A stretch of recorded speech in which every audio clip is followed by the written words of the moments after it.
The Constitution of India, Preamble.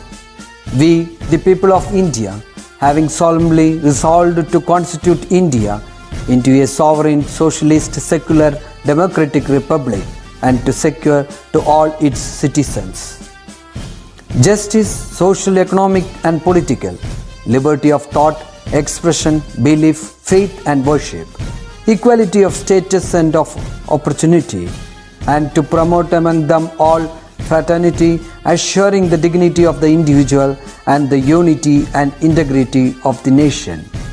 In our Constituent Assembly, this 26th day of November 1949, do hereby adopt, enact and give to ourselves this Constitution.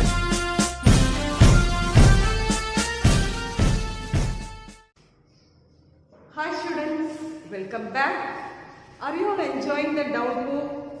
Yes, it's very amazing to sit at home cozily and enjoy the beautiful climate, isn't it? But don't forget to drink water because it will always keep your body temperature balanced.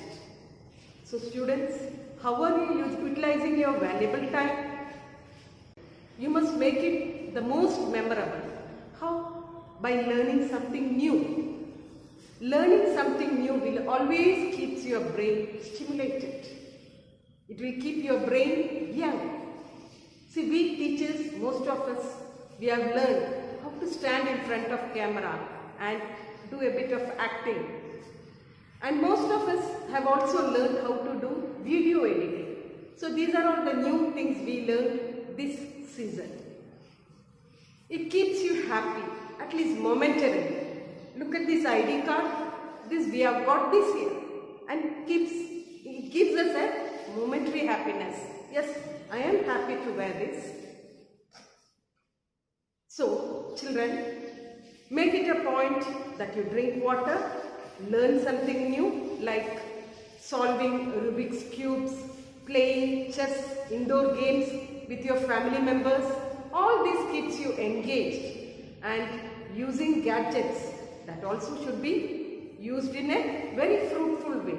Every coin has two sides. So make it a point that you use gadgets very positively. Now shall we move into our second chapter? I just gave you an introduction last class. What was it? We were talking about chemical bonding.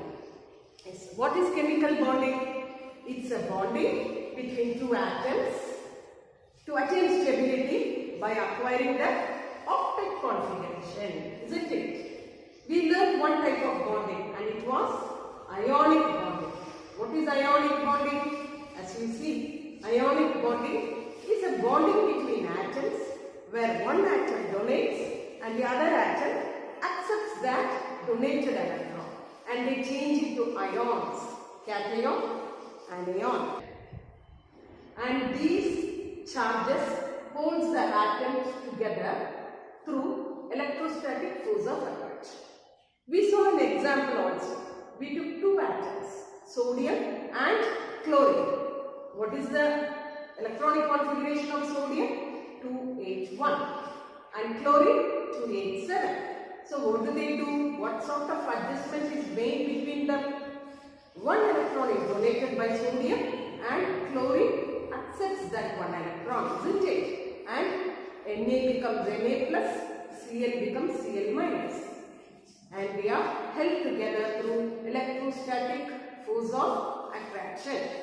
Now shall we move to further examples? So children, we have taken magnesium and oxygen here. What happens when magnesium and oxygen combines? We get magnesium oxide and the formula is MgO. Okay? So what is the electronic configuration of magnesium? 2H2. How many electrons are there in the valence shell? 2 electrons. Those 2 electrons I have represented as dots. Okay? Now look at oxygen. What is the configuration? 2, 6. How many electrons are there in the valence shell? Yes, 6 electrons. Those 6 electrons I have represented as dots. 2, 4, 6. Okay. Now how does this bonding occur between these two atoms? The 2 electrons in the valence shell will jump to the valence shell of oxygen atom. This is what is happening in bonding between magnesium and oxygen. Okay. Now what happens to the products? Let us have a look into the products. Magnesium giving away 2 electrons changes to Mg2 plus. Why do we write 2 plus here? Since it has given away 2 electrons, we have written Mg2 plus. And look at oxygen. Oxygen has received 2 electrons from magnesium. That is why these 8 electrons are represented as dots. And look at the charge 2 minus. Why do we write 2 minus? Because oxygen has received those 2 electrons donated by magnesium. When we look into magnesium, no dots here because the third shell has moved away. It is empty now. So there is no need of representation for magnesium. Now Mg2 plus is a cation and O2 minus is an anion. And look at the configuration.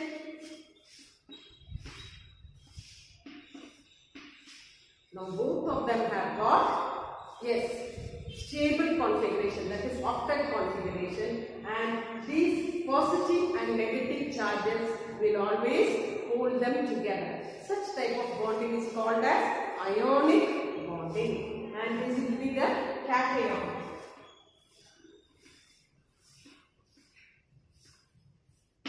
Mg2 plus is the cation and O2 minus is the anion. Now, shall we try to write the equations for this ionic bonding between magnesium and oxygen? How will we write? Shall we have a look into that? We have written the 2 atoms which are undergoing the bonding. Okay. Now what happens to magnesium? Mg changes into Mg2 plus. Okay, we will write that. How does Mg change into Mg2 plus? By giving away 2 electrons. And these 2 electrons are accepted by oxygen. Okay. And oxygen changes into O2 minus. So this is how you have to write ionic equations for bonding between magnesium and oxygen. I hope this is clear. Now we will move to the one more example which is given in your textbook. Now before going to the next example, there is a tablet column in your textbook. We will analyze that and then move into the next example. Okay? Yes. It shows the bonding between magnesium and oxygen. Electronic configuration of magnesium before chemical reaction, it's going to be 282. After reaction, it's going to be 280. Oxygen before chemical reaction, it is 26. After chemical reaction, it is 28. The number of electrons in magnesium before chemical reaction is how much? 12. And after chemical reaction, it is 10. Before chemical reaction for oxygen it is 8 and after chemical reaction it is going to be 2, 8, that is 10. The number of protons, there will be no change in the number of protons. So protons is going to be 12 before and after chemical reaction for magnesium, and for oxygen it is going to be 8 before and after chemical reaction. Charge of magnesium before chemical reaction is going to be neutral, and for the after chemical reaction it is going to be Mg2 plus. 2 charges, 2 positive charges. Oxygen before chemical reaction no charge, after chemical reaction 2 negative charge, or you can write 2 minus. Now children, we will move to one more example which is given in your textbook, and I hope you have learned now how to analyze what all happens to the atoms before and after chemical reaction. So children, we will move to our next example. Here I have taken sodium and oxygen, and we have a peculiarity here. Just have a look into it. Sodium 2H1. Okay, so 1 electron is represented as dot here, and oxygen 2, 6. So these 6 electrons represent electrons. We have taken one more sodium atom. Why is it? Since oxygen requires 2 electrons and sodium has only 1 electron to donate, So what happens? Two sodium atoms will stand on either side and they will donate one electron each for oxygen. So this sodium atom will donate one electron and the second sodium atom will donate the second electron required for oxygen. This is what is happening. Okay. Now what happens? We will analyze the product. Okay.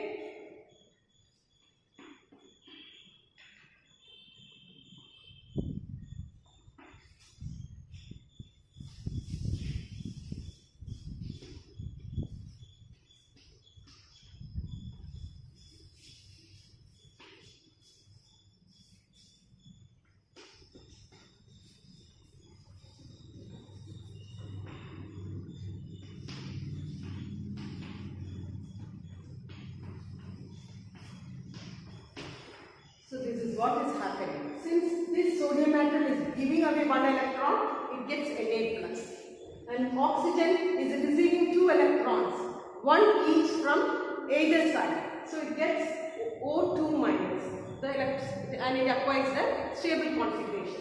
And the second sodium atom also donates one electron to oxygen and gets a positive charge. So, as summing up these sodium atoms, shall we write?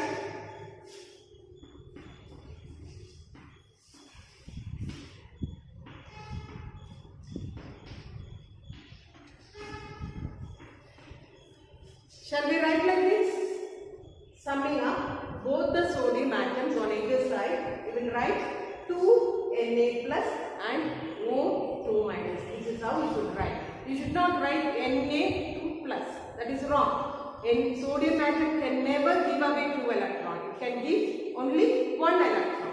So, two sodium atoms are giving away one electron each for oxygen atom to acquire the stability. That is stable configuration. So, what will be the formula for this compound? This compound is stable now.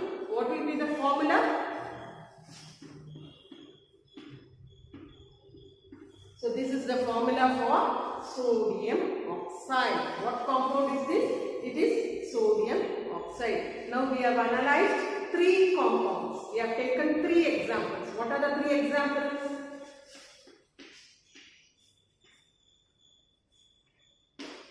NaCl, MgO, that is magnesium oxide, and sodium oxide. These are the three examples we discussed for ionic bonding. Two more examples are given in your textbook. You have to try it on your own. What are the examples?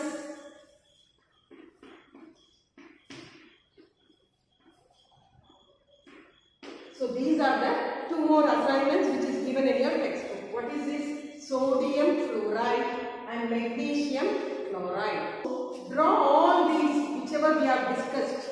I think one you have already done, isn't it? That is NaCl, sodium chloride you have already done in your file, and do the two more examples, that is magnesium oxide and sodium oxide. You have to draw electron dot diagrammatic representation for these two examples, and apart from that find out the electron dot diagram and ionic equations also in your file. How to write ionic equation for this bonding? Can you write the ionic equation for this bonding? Shall we try to write?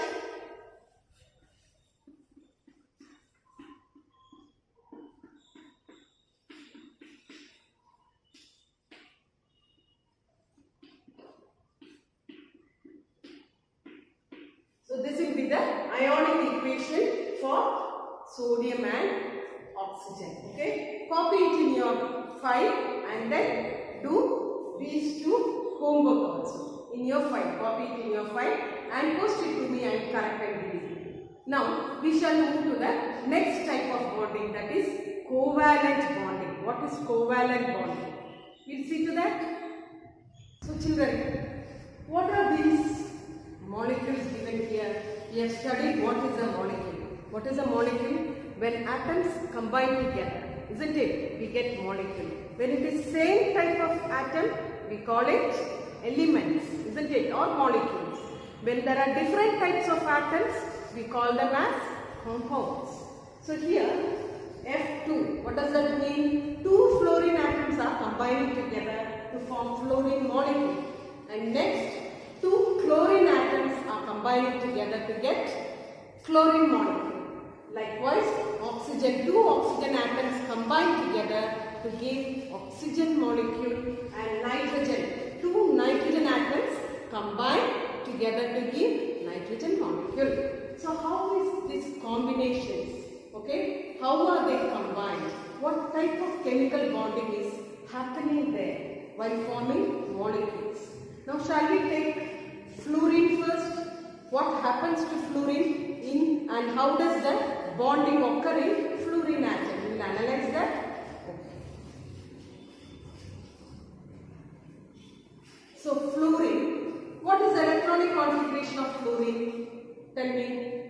2, 7, isn't it? 9 is the atomic number and 2, 7 will be the electronic configuration of fluorine. Shall we draw the Bohr atom model for fluorine?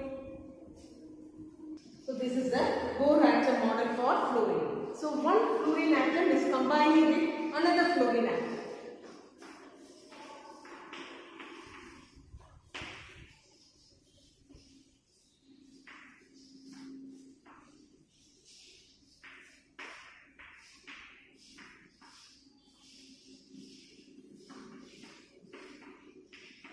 So if you see here, both require one electron each.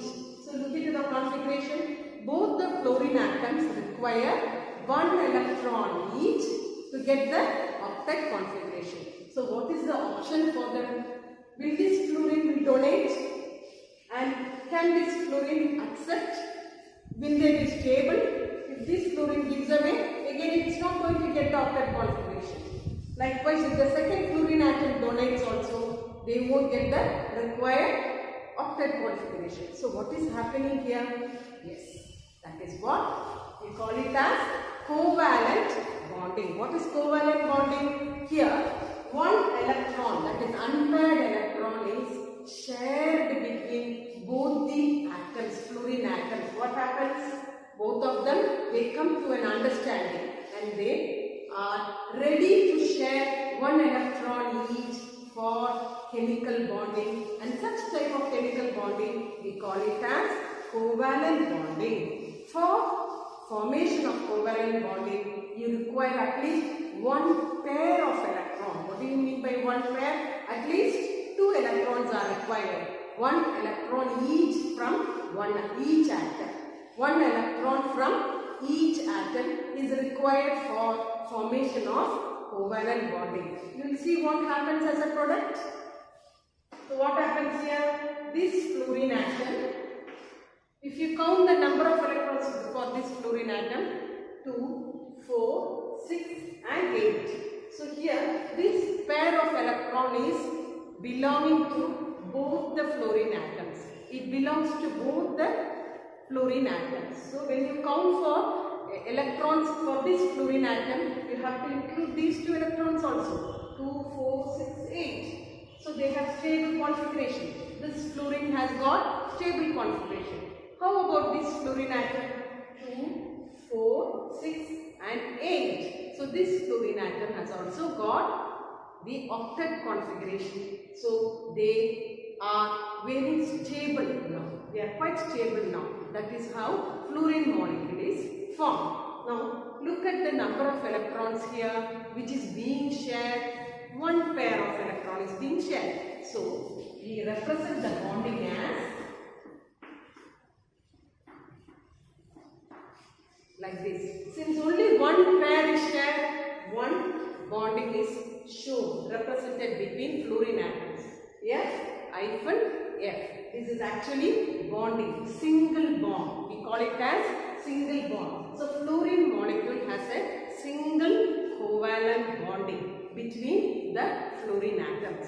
So this is how bonding is there in fluorine molecule. Fluorine molecule has a covalent bonding, that too single bonded covalent compound. Fluorine is a single bonded covalent compound. You can see how covalent compound is formed here. Now shall we move to chlorine molecule? What happens with chlorine? Shall we move to that? You can see here we have taken chlorine molecule. Let's have a look at it. Chlorine, the configuration is 287. So I have drawn the Bohr atom model of chlorine here. 2, 8 and 7. 2, 4, 6, 1 unpaired electron. And for this chlorine also the same 1 unpaired electron in the valence shell. So what happens here? Here there is no chance of giving and accepting. So ionic bonding is not possible between chlorine atoms. So which type of bonding is possible? There is only one option. One electron can be shared between these two atoms. So these chlorine atoms are ready to share one pair of electron from between themselves and form the covalent bond. Shall we see the product? Here. So one pair of electron is being shared between both the chlorine atoms. So what happens? Cl, single bond Cl. So single bonded covalent compound. Chlorine is a single bonded covalent compound. Okay, you understood what type of bonding exists in chlorine molecule. All these molecules are diatomic molecules. What do you mean by diatomic molecules? Di means two. So two similar atoms are combined together to give diatomic molecules. And the bonding in these diatomic molecules are all covalent bonding. I hope you have understood what type of bonding is existing between fluorine and chlorine. Two more examples we will have. We will discuss that also. Children, now we will discuss the bonding in oxygen molecule. So we have taken two oxygen atoms. So oxygen has a configuration 2,6, isn't it? So 2, 2, 4, 6. Here also 2 and 2, 4, 6. So if you look into the configuration, you can easily understand that oxygen requires 2 electrons to fulfill the octet configuration. So what is the only possibility here? Yes, these 2 electrons are shared between themselves to form the chemical bonding between themselves. What happens? These 2 pairs of electrons are being shared between them. That is what is happening here. 2 pairs of electrons are shared. So totally 4 electrons. Earlier in fluorine and chlorine only 1 pair was shared. But in oxygen 2 pairs of electrons are being shared. So how can we represent that? O double bond O. So you can see 2 bonds are formed there. How are these 2 bonds formed? By sharing 2 pairs of electrons. If you share 1 pair of electron, only 1 bond, single bond is formed. If 2 pairs of electrons are being shared, you will get a double bonded molecule. So oxygen is a double bonded molecule. So we can say that oxygen is doubly bonded covalent compound. Okay, I hope you understood the bonding in oxygen atom. Now we will move to nitrogen molecule. What happens in nitrogen molecule? Children, I have taken nitrogen here. Nitrogen, what is the electronic configuration? 2,5. See, 2,5. Now if you look into the electronic configuration, it is clear. How many more electrons are required for nitrogen to get that octet configuration? Yes, 3 more electrons are required. So these 3 electrons are being shared by both the nitrogen atoms. So now nitrogen atoms, both the nitrogen atoms are ready to share 3 pairs of electrons between them. So you can see 1, 2 and 3 pairs of electrons between nitrogen atoms. So what type of bonding is seen here? So a triple bond is seen existing between nitrogen atoms. So nitrogen molecule is a triple bonded covalent compound. Okay. So it's clear that these diatomic molecules, they can form only covalent compounds with single, double and triple bonds. Okay. How? By the means of sharing. Next, there is a tabular column given in your textbook. We'll quickly move into that and conclude today's topic. Okay? Yes, the tabular column shows the different diatomic molecules. Fluorine, the number of electrons shared is one pair. So it's a single bond. Chlorine, again only one pair is shared, single bond. Oxygen, two pairs are shared, so it is a double bond. Nitrogen, three pairs are shared, so it's going to be a triple bond. Again, the second assignment will be the bonding between these molecules, diatomic molecules. So, write the subheading covalent bonding and write what are diatomic molecules and draw all these structures, that is these covalent bonding that exists between all the diatomic molecules. Okay, so this will be your second assignment. So, I am concluding my class here. Drink lot of water and watch the videos. If it is a lengthy video, I think this is a lengthy video. Don't watch the video at a stretch because it is going to drain your eyes out. Water content in your eyes will be dried off. So watch for 10 minutes, watch the video, go and look into the greenery, have a sip of water and then come back and watch the video again. Do your assignment and post it to me. Okay? Bye. See you in the next video session.